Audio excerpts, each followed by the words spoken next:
Let's talk to Alan Mendoza, Executive Director of the Henry Jackson Society. Anjem Choudary is going to be sentenced later today after being found guilty of directing a terrorist organisation. Alan, a very good morning to you.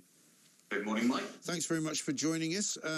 I suppose we were all wondering when this would happen. It's finally arrived, the day when Anjem Choudary gets sentenced. I mean, he was running Al Muhajirun for many, many years, addressing meetings to encourage support for all sorts of other nefarious organisations.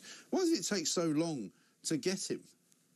Well, you're quite right, Mike. I mean, Anjem Choudary's history is that he and his acolytes have been responsible for anywhere between 25% and 50%, depending on how you're measuring them, of all the Islamist terrorist attacks in the UK. Right. So it tells you the scope of the influence this man had.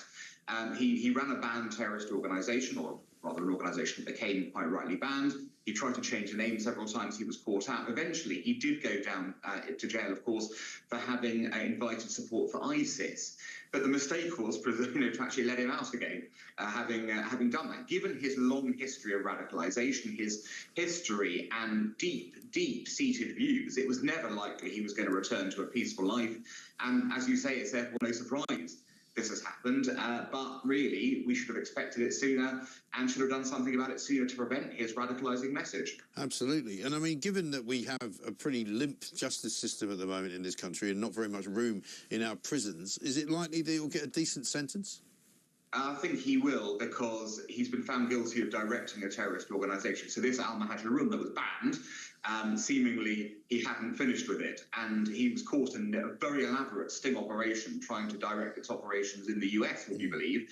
And as a result, that sort of high level of activity running a terrorist group will almost certainly lead to a life sentence for him. Good. And what about the Americans? Have they got any interest in dragging him over there as well? It's possible that they may wish to seek charges, but in reality, if he ends up with a life sentence here, it's probably unlikely that they'll bother in that sense.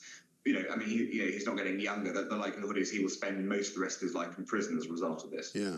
I was talking to one of our police sources just the other day about the business of terrorism in this country, and given what's happened in Southport yesterday, whether terrorism needs to have a new definition in some ways, because obviously, we're getting more and more of these knife attacks going on. When it happened in London Bridge in 2017, which we're told is the worst one, the last worst one since what happened yesterday in Southport, that was terrorism.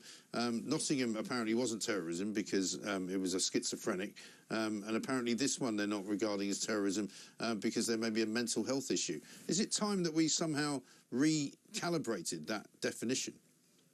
Well, yeah, look, I think it's important, obviously, to look at each case on its own terms. If there is a defined mental health problem that has been, identified, and if someone, for example, is a schizophrenic, that kind of is pretty clear-cut, I would think, then, you would look at this as slightly different. That said, if a schizophrenic is, embracing radical ideologies and then wants to commit a crime in terms of those, whether it is their fault or not from a medical perspective, it still should be, in my view, regarded as an act of terrorism. You can say with diminished responsibility, fine. Yes. But someone has taken up an ideology, if that is the case for whichever case we're talking about, they've then murdered or tried to murder because of it.